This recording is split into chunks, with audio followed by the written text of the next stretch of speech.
मैं कम इन मैम। आइए। नमस्ते मैम। नमस्ते मैम। नमस्ते। बैठिए। जी थैंक यू मैम।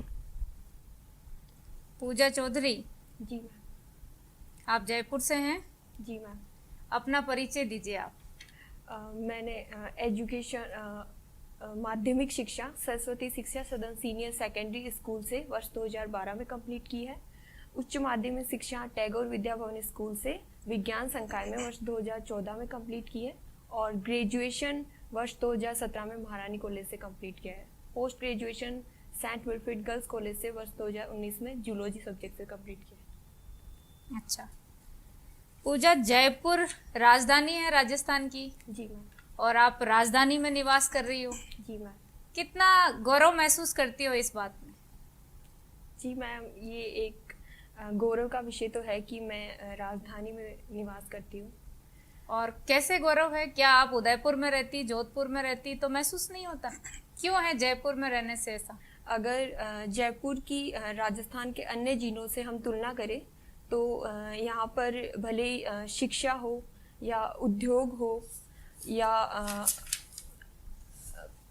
अन्य क्षेत्रों को हम देखें, जैसे कि इसे मेट्रो सिटी के नाम से भी जाना जाता है, तो इन्हीं सब कारणों से मैं अपने आप को यहाँ रहने में गौरवान्वित महसूस करती हूँ। अच्छा, जयपुर स्मार्ट सिटी है। जी मैम। कैसे है स्मार्ट सिटी? मैम, यहाँ पे मेट्रो का संचालन होता है, इसके अलावा बड़ी बड़ी इंडस्ट्रीज यहाँ पर है। और जयपुर के बारे में और बताएं। जयपुर की स्थापना सन 1727 में महाराजा सवाई जयसिंह द्वितीय के द्वारा करवाई गई थी और इसे 9 वर्गों के सिद्धांत पर बसाया गया था। Jantar Mantar first world heritage site, जो कि यूनेस्को की वर्ल्ड हेरिटेज साइट सूची में शामिल हुआ। उसके बाद आमेर का किला और हाल ही में जयपुर परकोटे को भी वर्ल्ड हेरिटेज। इस शहर को बसाने में वास्तुकार का क्या नाम था? कौन वास्तुकार थे? जी मैम, बंगाली ब्राह्मण थे, विद्याधर भट्टाचार्य। अच्छा, आप सांगानेर से हैं। जी मैम। सांगानेर का नाम सांगानेर क्यों पड़ा? मैम, इसकी स्थापना कछवार राजकुमार सांगा के द्वारा करवाई गई थी, इसलिए इसका नाम सांगानेर पड़ा। यहाँ की मुख्य विशेषता क्या है जो विश्व पटल पर भी फेमस है? जी मैम, मुख्यतः यह कपड़ों की रंगाई छपाई के लिए प्रसिद्ध है। इसके अलावा हस्त निर्मित कागज और संगी जी के जैन मंदिर के लिए भी ये प्रसिद्ध है। तो ये जो ब्लॉक आपके प्रिंटिंग है, इस प्रिंटिंग की क्या विशेषता है? मैम, इस प्रिंटिंग के अंदर इस प्रिंटिंग में स्टार्टिंग से ही, जब से इसकी शुरुआत की गई थी, छिपा जाति के लोगों के द्वारा लकड़ी के मुख्यतः कुरड़, कुंजल और सागवान की लकड़ी के ब्लॉक्स बनाए जाते हैं और उनमें रंग भर के कपड़ों की रंगाई छपाई की जाती है। इनमें चमक के लिए क्या यूज करते हैं? मैम, इसे द्रव्यवती रिवर से जोड़कर देखा जाता है कि द्रव्यवती रिवर से जब इन कपड़ों को धोया जाता है छपाई से पहले, तो एक अलग सी ही चमक इनमें देखने को मिलती है, तो उससे अच्छा। जोड़कर इसको। सांगानेर में जैन मंदिर बहुत प्रसिद्ध है। जी मैम। क्या विशेषता है उनकी? मैम, जो सांगानेर का जैन मंदिर है, ये नक्काशीदार जैन मंदिर है और ये भगवान आदिनाथ को समर्पित है। जयपुर में कोई नदी बहती है? जी मैम। कौन कौन सी नदियां हैं? बाणगंगा, साबी, बांडी और मासी नदी। इसका नाम, जयपुर का जो एरिया है वो किस नाम से जाना जाता है? आसपास का क्षेत्र और जयपुर विशेष? जी मैम, डूंडाड़ के नाम से। क्यों जाना जाता है ये? मैम, ये डून नदी का अपवाह क्षेत्र होने के कारण डूंडाड़ कहलाया। जयपुर में कौन सा राजवंश है? कछवार राजवंश। इससे पहले जयपुर की क्या स्थिति थी? सॉरी मैम, मैं अभी रिकॉल नहीं कर। कोई बात नहीं। गलता जी के बारे में सुना है? जी मैम। क्या है गलता जी तीर्थ? मैम, ये एक पवित्र तीर्थ स्थान है जिसे राजस्थान के 5वें तीर्थ के नाम से भी जाना जाता है और यहाँ 7 पवित्र कुंड, मंदिर और मंडप स्थित है। जो लोग तीर्थ हेतु मुख्य तीर्थ स्थान पर नहीं जा पाते, वो यहीं पर तीर्थ स्नान करते हैं। इसे उत्तर तोताद्री भी कहते हैं? जी मैम। क्यों कहते हैं उत्तर तोताद्री? मैम, एग्जैक्ट तो मैं रिकॉल नहीं कर पा रही हूँ, लेकिन यहाँ पर कोई बात नहीं। सरगासुली के बारे में जानती हो? जी मैम। क्या है? मैम, ये कछवार राजा ईश्वरी सिंह के द्वारा राजमहल युद्ध की विजय के उपलक्ष्य में बनवाई गई थी। इसे ईसर लाट के नाम से भी जाना जाता है। आप आरएस बनना क्यों चाहती हो? क्योंकि मैम मैं अपने आप को प्रशासनिक सेवा के लिए उपयुक्त पाती हूँ। जैसे कि कुछ आवश्यक गुण मैं अपने आप में पाती हूँ, जैसे कि धैर्य, आत्मविश्वास और समय प्रबंधन। क्या ये दूसरी नौकरियों में जरूरी नहीं होते? मैम सभी सर्विसेज के लिए अगर आप सफलता पाना चाहते हैं तो ये आवश्यक है, लेकिन एक प्रशासनिक अधिकारी के लिए चूँकि आपको कई ऐसी चुनौतियों का सामना करना पड़ता है जहाँ आप अपना धैर्य नहीं खो सकते और आत्मविश्वास के साथ आपको काम करना पड़ता है। अच्छा, ढूंढाड़ी भाषा है यहाँ बोली जाती है? जी मैम। और ढूंढाड़ी भाषा में ऐसे कोई संत हैं जो अपने प्रवचन उसी भाषा में देते थे? जी मैम। आप उनको ढूंढाड़ी भाषा में ही बोल के उनके बारे में बताइए। जानती हैं आप बोलना? जी मैम। बताएं। अंडर संत दादू दयाल जी याचा, जो कि ढूंढाड़ी भाषा में ही खुद का प्रवचन दिया था और वह खुद का मुख्यतः 52 शिष्या ने ढूंढाड़ी भाषा में प्रवचन दिया था। बाकी मुख्य पुस्तक छी वाणी और बाका मुख्य शिष्य हिया संत रज्जब दास जी, संत सुंदर दास जी और इट्स थैंक यू। ये जो अभिवादन करते हैं इस संप्रदाय के लोग, दादूपंथी संप्रदाय के लोग, वो किस नाम से अभिवादन करते हैं? एक दूसरे से ग्रीटिंग किस प्रकार से करते हैं? सॉरी मैम, मेरे को कोई बात नहीं। ओके। मतलब इतिहास, भूगोल, राजनीति शास्त्र, अर्थशास्त्र, किस में आपकी रुचि है? Sir Rajasthan history and geography. Rajasthan history and geography. अच्छा, ये बताइए कि राजस्थान में किस मानसून से ज़्यादा बारिश होती है? जो अरब सागर से उत्पन्न होता है या जो बंगाल की खाड़ी से उत्पन्न होता है उससे? सर शुरुआत तो मानसून की अरब सागरीय मानसून से ही होती है, लेकिन जो भारी वर्षा है वो बंगाल की खाड़ी के मानसून से राजस्थान को प्राप्त होती है। पूरे भारत में सबसे ज़्यादा वर्षा किससे होती है? अरब सागर के मानसून से कि बंगाल की खाड़ी के मानसून से? सॉरी सर, एग्जैक्ट आंसर मुझे। अच्छा, एग्जैक्ट आंसर नहीं है। इस समय हमारे प्रेसिडेंट कौन है? सर श्री रामनाथ कोविंद। श्री रामनाथ कोविंद। ये कहाँ के हैं? सर ये यूपी के कानपुर के। यूपी के कानपुर शहर के। अच्छा, हमारे कॉन्स्टिट्यूशन में राष्ट्रपति के बारे में किस आर्टिकल में उल्लेख किया गया है? Sir article 52। आर्टिकल 52 में। अच्छा, ये जो राष्ट्रपति का पद है, जैसे कि माना जाता है भारतीय संविधान में अलग अलग चीजें अलग अलग देशों से ली गई हैं, है ना? तो ये राष्ट्रपति का पद किस कंट्री से लिया गया है, कहाँ से लिया गया है? सॉरी सर, एग्जैक्ट में अभी रिकॉल नहीं कर पा। कोई बात नहीं है। अच्छा, ये बताइए भारत में राष्ट्रपति का जो कार्यकाल है वो 5 साल होता है या 1 से ज्यादा बार भी बन सकता है? सर वैसे संविधान में तो 5 वर्ष के लिए इसका जो कार्यकाल निर्धारण है वो 5 वर्ष के लिए किया गया है। उसके पश्चात फिर से ये चुनकर वापस से राष्ट्रपति बन सकते। कोई राष्ट्रपति बने हैं दोबारा? जी सर बने हैं, लेकिन मैं अभी रिकॉल नहीं कर पा। अच्छा, पहले राष्ट्रपति हमारे कौन थे? श्री राजेंद्र प्रसाद। राजेंद्र प्रसाद जी। अच्छा, न्यूज़पेपर पढ़ती हैं आप? जी सर। आज न्यूज़पेपर देखा था आपने? जी सर। तो ऐसी 3 घटनाएं बताओ जिन्होंने आपका ध्यान ज्यादा आकर्षित किया। सर पहली तो भारत में पहली बार ड्रोन के माध्यम से आतंकी हमला किया गया है। अच्छा। दूसरी 12 से 18 साल के जो बच्चे हैं उनका टीकाकरण महीने अगस्त में स्टार्ट हो सकता है। अच्छा। और तीसरी जो इम्पोर्टेंट खबर थी वो राजस्थान में लगातार जो भ्रष्टाचार के मामले बढ़ रहे हैं उससे जुड़ी हुई थी। प्रशासनिक सेवाओं में जो भ्रष्टाचार है उसका कारण क्या मानती हैं? सर इसके पीछे का जो कारण मुख्यतः मैं मानती हूँ वो है पेंडेंसी ऑफ वर्क।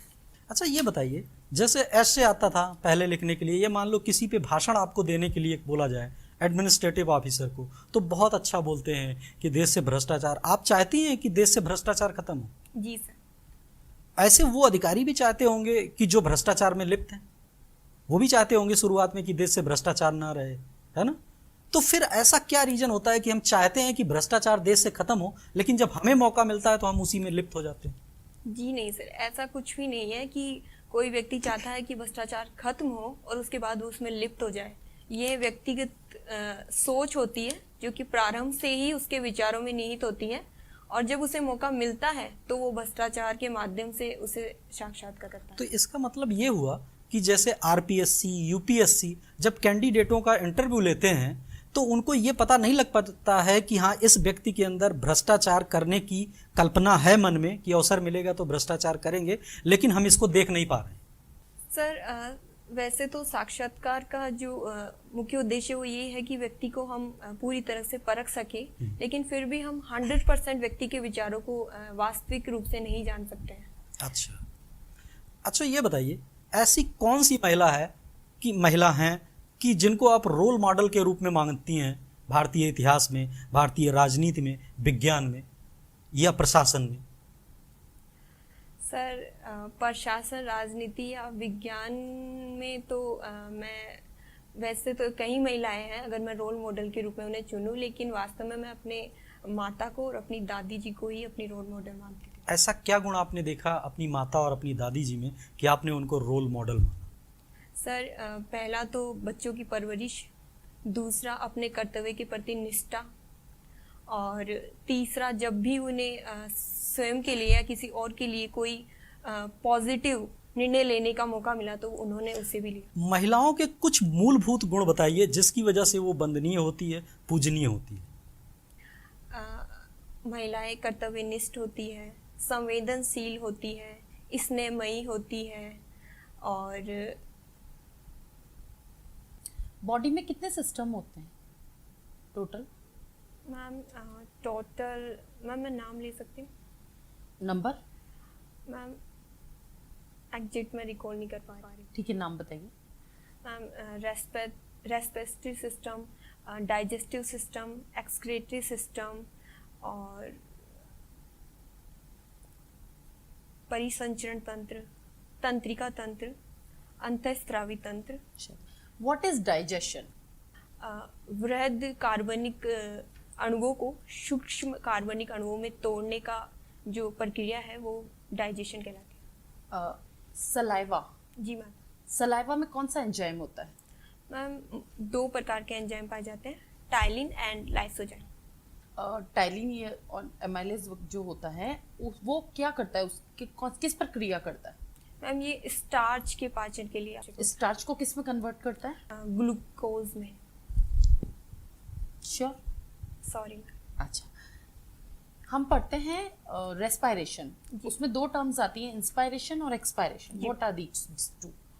क्या डिफरेंस होता है दोनों में? मैम जो बहिःश्वसन और अंतःश्वसन, अंतःश्वसन के अंतर्गत हम श्वास को अंदर की ओर लेते हैं और बहिःश्वसन के अंतर्गत हम सांस को बाहर की ओर छोड़ते हैं। What is human genome project? सन 1990 में अमेरिका के द्वारा की गई थी। जीनोम सीक्वेंसिंग एंड मैपिंग के द्वारा। What is genome sequencing? Ma'am genes के क्रम स्थान का पता लगाकर जीनोम सूचना को क्यों पता करना है? जीन की सीक्वेंसिंग क्यों करनी है? What is the importance of genome sequencing? Ma'am जिस प्रकार वर्तमान में हम कोरोना महामारी का सामना कर रहे हैं तो ये आवश्यक हो गया है कि हम समय पूर्व ही ऐसी और बीमारियां जो कि आने वाले समय में मानव आबादी को प्रभावित कर सकती है। बट ये जो जीनोम प्रोजेक्ट और जीनोम सीक्वेंसिंग है ये तो केवल जो डीएनए से संबंधित जेनेटिक डिजीजेस है उनके लिए काम आएगी। जी मैम, इसके मैम जो ज़्यादा इफेक्ट पड़ता है वो जेनेटिक स्ट्रक्चर पर ही पड़ता है और वर्तमान में भी हम इसका सामना कर रहे हैं। अभी एक चौथा टाइगर रिजर्व घोषित किया है। टाइगर रिजर्व को घोषित कौन सी संस्था करती है और कौन सा किया है अभी? Sir national tiger conservation authority के द्वारा ये घोषित किया जाता है और हाल ही में भारत का 52वां और राजस्थान का चौथा टाइगर रिजर्व बूंदी का रामगढ़ विस्तारी वन्य जीव अभयारण्य को घोषित किया गया है। पहला टाइगर रिजर्व राजस्थान का कौन सा बना था? सर पहला रणथंभौर टाइगर रिजर्व। अच्छा, महात्मा गांधी के एकादश व्रत के बारे में सुना है आपने?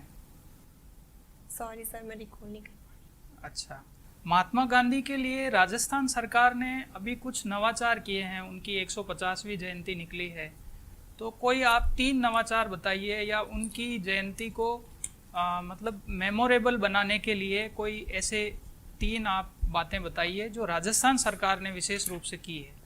सर एग्जैक्ट तो मैं रिकॉल नहीं कर पा रही हूँ, लेकिन कुछ मैं अनुमान लगा सकती हूँ। पहली उनसे रिलेटेड एक पुस्तिका का विमोचन किया गया था जिसमें उनसे रिलेटेड शिक्षाएं थी जो कि आने वाली पीढ़ियों को बताई जाए।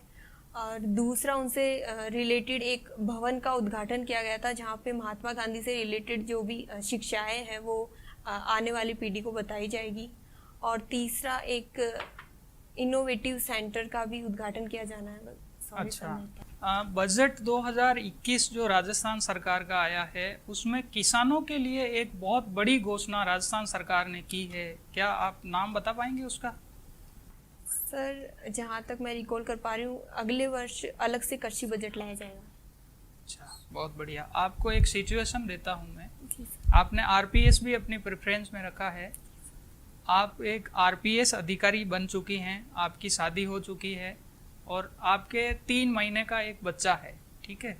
आपके सास ससुर, आपके मम्मी पापा आपके साथ नहीं रहते हैं और लॉ एंड ऑर्डर की एक शहर में जहाँ आपकी ड्यूटी है, कुछ स्थिति बनती है, आपके पास बच्चे को रखने के लिए कोई कर्मचारी या दूसरा आपका हेल्पर नहीं है। उस स्थिति में आप क्या करेगी? अपनी ड्यूटी को महत्व देगी या फिर आप अपनी ड्यूटी को महत्व नहीं देते हुए अपने बच्चे की केयर के लिए रुक जाएगी? जी थैंक यू सर। इस प्रकार की कई चुनौतीपूर्ण घटनाओं से मैंने कई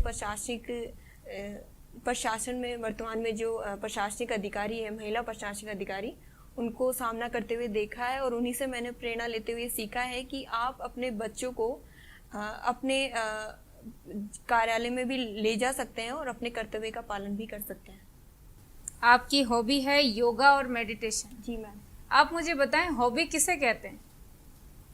हॉबी अभिरुचि जो आप समय मिलने पर करना चाहते हैं और उसमें और रचनात्मकता लाने चाहते हैं। तो योगा और मेडिटेशन किस प्रकार की हॉबी है? ये तो जीवन पद्धति का अभिन्न अंग नहीं है क्या? जी मैम, ये एक जीवन पद्धति का एक सकारात्मक पहलू है। तो फिर इसको हम हॉबी में क्यों रखते हैं? ताकि आप इसमें और अगर आप डेली लाइफ में योग को नहीं अपना पा रहे हैं तो एज ए इंटरेस्ट आप इसे अपना सके और इससे में और भी अच्छा कर सके। क्या हर व्यक्ति की हॉबी होती है? जी मैम, ये जरूरी नहीं कि हर व्यक्ति की हॉबी हो। होना चाहिए आपकी नज़र में? होनी चाहिए, इससे क्रिएटिविटी आती है। चलिए, थैंक यू।